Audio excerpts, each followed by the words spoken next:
Maurice is a retired Master Chief Petty Officer who served in the Navy for over 25 years and is a respected figure in the field of veterans transition.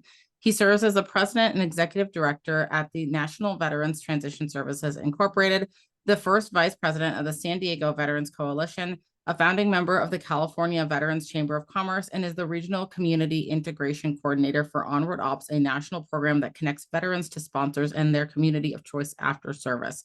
In 2010, Maurice co-founded the Reboot Workshop, the first ever 3-week reverse boot camp in the nation, with retired Rear Admiral Ron Froman. The workshop has helped over 3,600 service-related members successfully transition to civilian life and has a 97% success rate.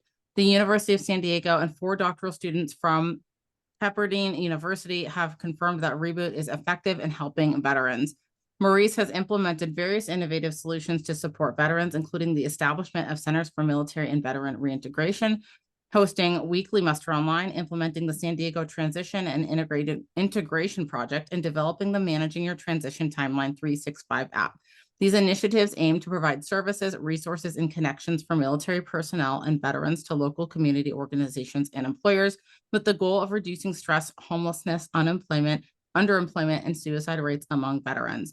Maurice's work has had a significant impact on veterans and their families, receiving recognition from various organizations. He was honored with the Champion of Change title by the White House and was included in the San Diego Business Journal's list of top 500 influential business leaders in 2016 and 2017. In 2022, he was once again recognized by the San Diego Business Journal, this time as one of the top 50 influential veterans in San Diego.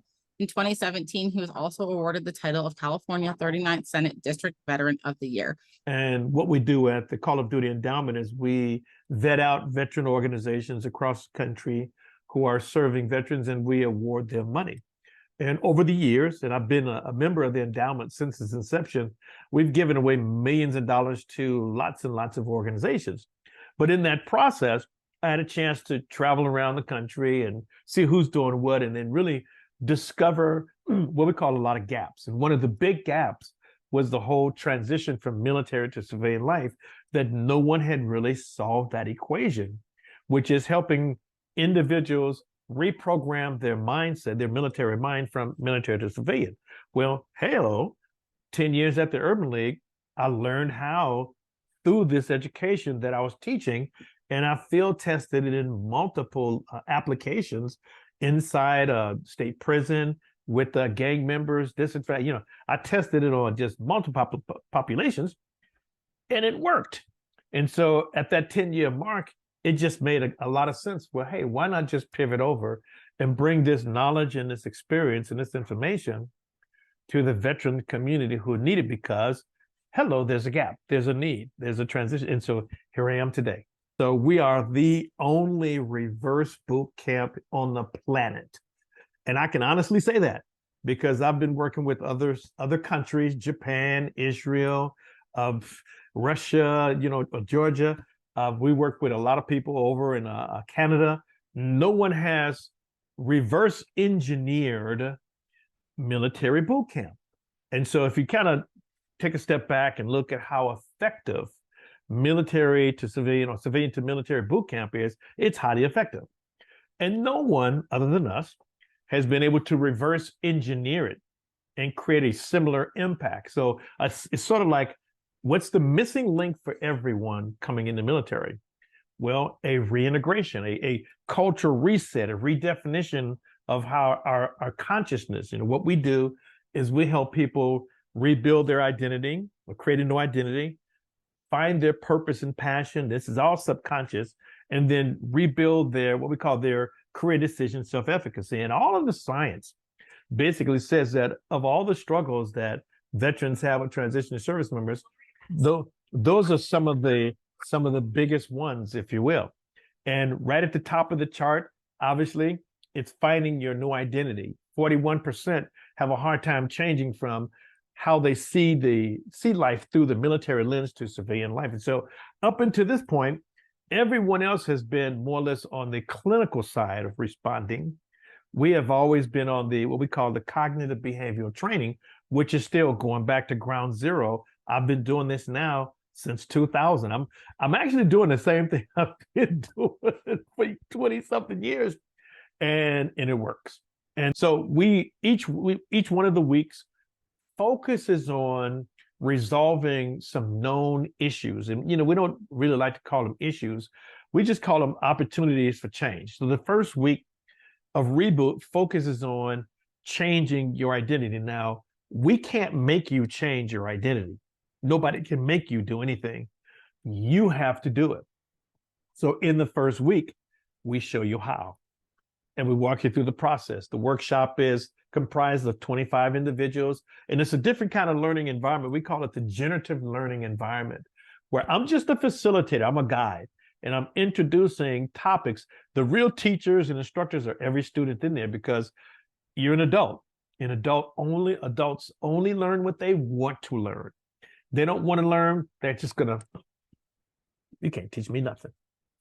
And so that's how we do it. And so again, everybody comes to that realization. And again, as you pointed out in my bio, I'm proud to say that we have a 98% success rate with Reboot, because again, it's not me, it's you. You're the one that's learning. I'm just introducing the topics. And so we have some major epiphanies.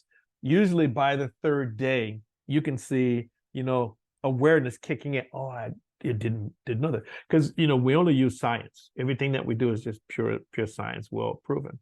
And that's that first week, which is you got to get your identity. Who are you? What do you want to be? You got to learn to kind of reframe your thought patterns and let some things go and manage what you expect, if you will, because that gets you ready for the second week.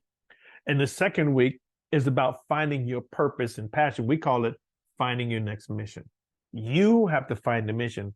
Now, in this particular scenario, the mission belongs to you, which is kind of like your vision versus the military's mission. Okay, you're not doing an extra, it's internal. And so a lot of soul searching, a lot of self-discovery. And when we say self-discovery, we're talking about going all the way back to your birth, all the way up to the present moment, and then reconciling with that, and then finding out about your current beliefs and expectations. And then we push you even further into the future. But again, you have to do it. This is all a journey where the person sees it on the inside, and people who see it and own it, then they'll take it with them and move forward. That's like the second week, which is, a lot of purging. You got to reconcile with new thoughts and new realities, the whole 9 yards. And then in the third week, we call that the rebuilding phase, or the vocational side, which is starting off with, okay, let's talk about what's next. Your career DNA, what are you gifted for? Most people, when they do assessments, they only do maybe the my next move assessment. But, you're more than that. There's your style, your personality, there's your strengths. The list goes on and on. And so it's such a multi-dimensional thing. You got to find what is your new product line, because at that point, you are the product. You're the one selling, you're the business. You're selling yourself to the employer. But if you don't know who and what it is you got, what you want to do, if you can't articulate it, the employers are going to kind of look at you like, okay, well, if you don't know, why should I hire you? And so everything is done, again, internally. We just show people how. And what an amazing discovery. I mean, it just kind of, every workshop, there are tears of joy, there's realization, there are families coming back together again.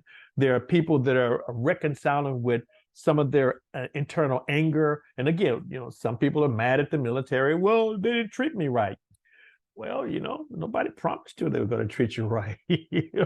So, it's a really big eye opener. And that kind of gets them ready for some of the next phases. So now here's what we learned over the years. We don't just stop there, okay? It's just like boot camp gets you ready to serve, okay? And so coming home, somebody has got to get you, and it's not the military. Just so I could clear that off the table right now for all of your fans out there. It's not the military's job, okay? It's the community's job.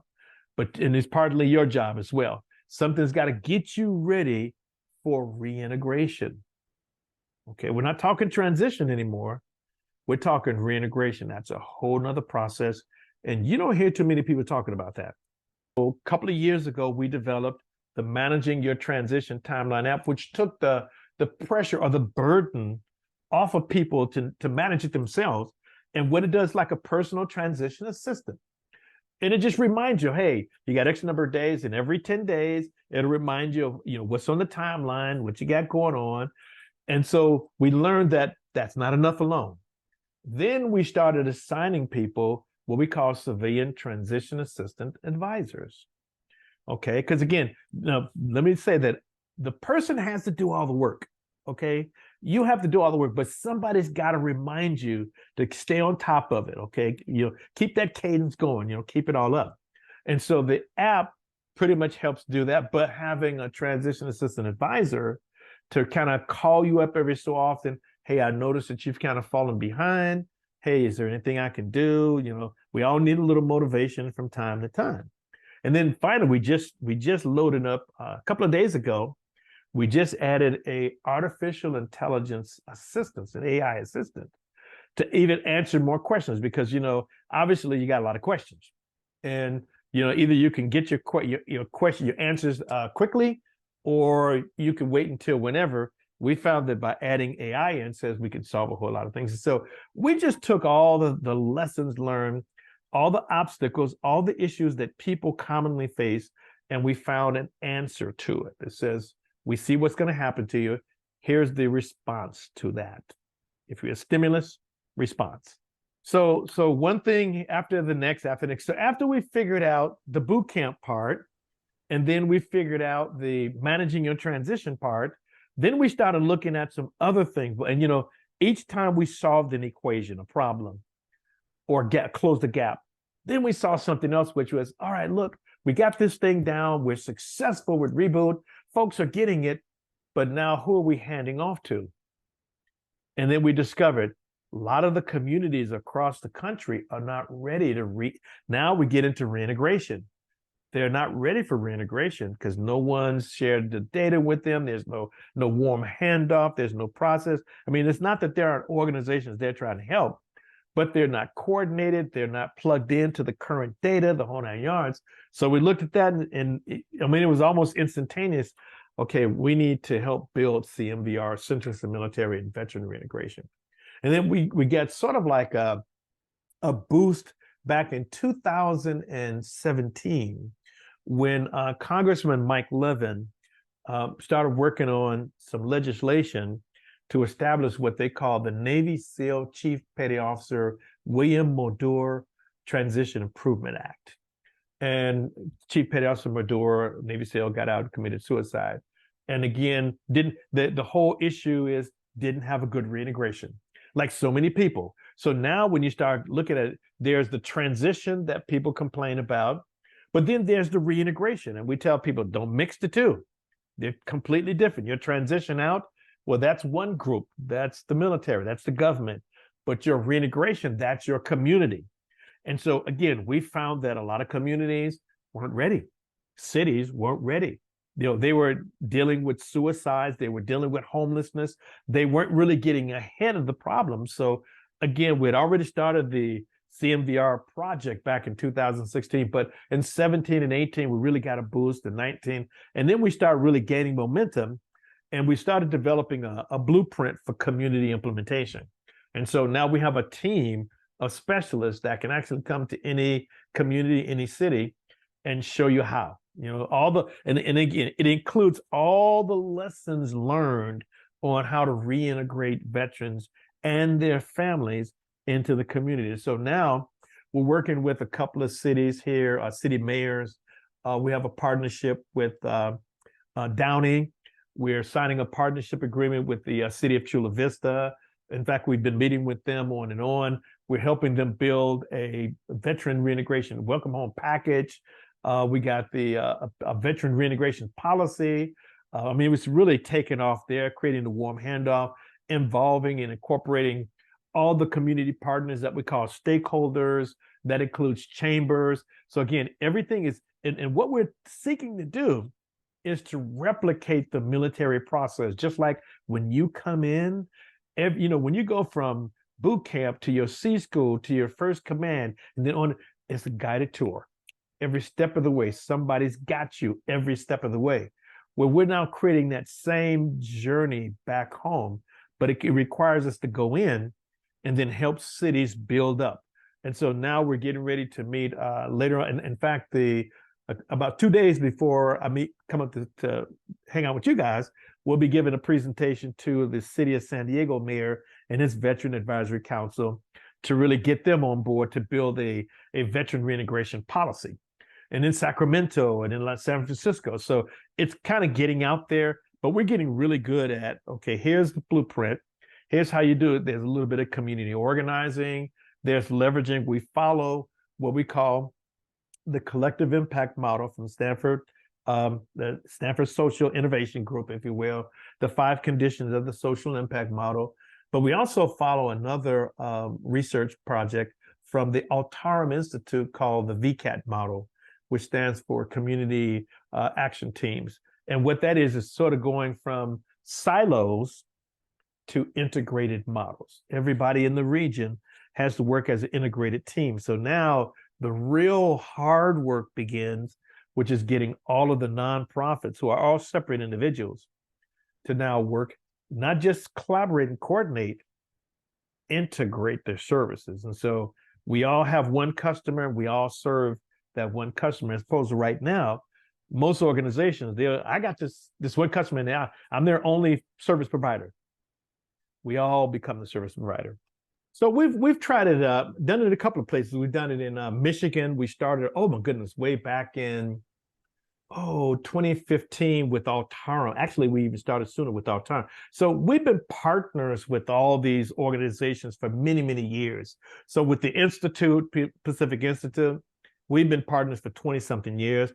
With the Altarum Institute, we've actually been in on that groundbreaking project since 2011. And then we first started out with 3 sister cities, San Diego, San Antonio, and Washington, Detroit, Michigan. In fact, we went up to Detroit and did a couple of workshops up there, working with the Department of Veteran Affairs. So we've been working and crafting, what does it look like? And then we also are partnered with Norfolk, Virginia. We went out there, partnered up with Tidewater Community College.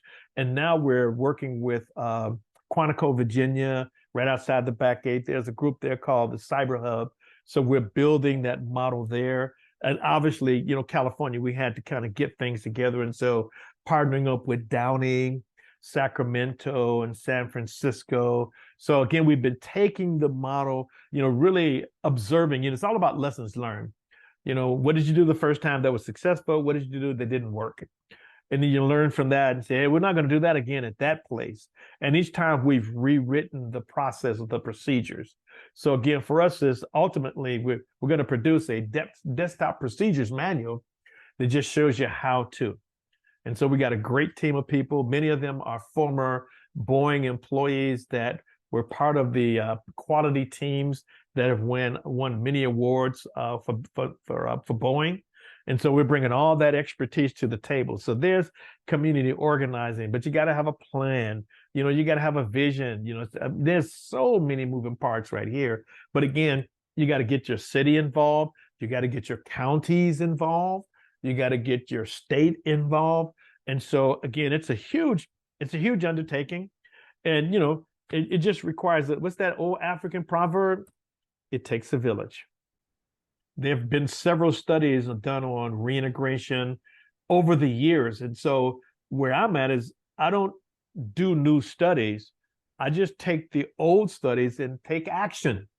Because, we can do report after report and study after study after study and not get a doggone thing done. Right. Versus, okay, so you got the Henry Jackson Foundation. They did the Veterans Metrics Initiative. UCSD, they did the State of the American Veteran report over and over again. Rachel, there are dozens of reports out there that basically says community reintegration. Again, I mentioned the Altarum Institute. That report says it. We got the resource, we got the research. The studies are done. Now we're into implementation, straight up. That's where we need to Action. go. We got Taking this is action. this is all about taking action. No more waiting. No more. We don't have to study it anymore. We don't have to do another survey and ask veterans and their families, tell us how you feel about your transition. We already know. You know, But just get busy.